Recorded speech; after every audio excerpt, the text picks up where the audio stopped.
Hello, class. My name is Brandon Bruning, and this is week two discussion question one.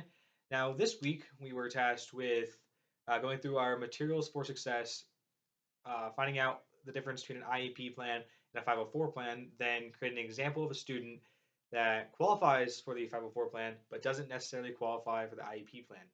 Now, with this, I decided to really look in my own life. I like the examples they use in the video, like the peanut allergy or a less severe attention deficit disorder. Those are good examples.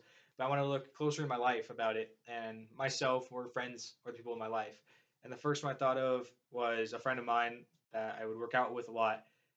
He had diabetes. So at lunch, he would kind of disappear and go off to the nurse's office, get his insulin and all that.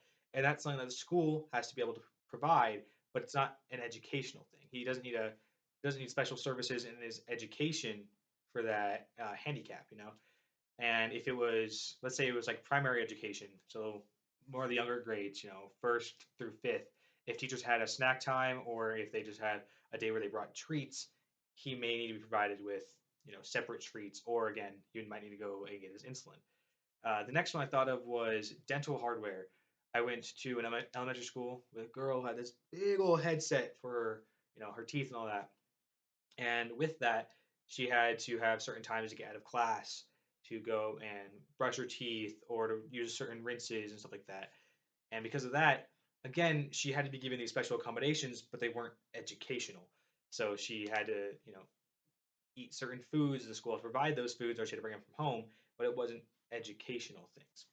The next one, I decided to kind of piggyback off of their ADD. So I was diagnosed with ADHD as a very young child, and it was much worse outside of my learning environment because once I got on medication, the school didn't even provide that, so it was super easy.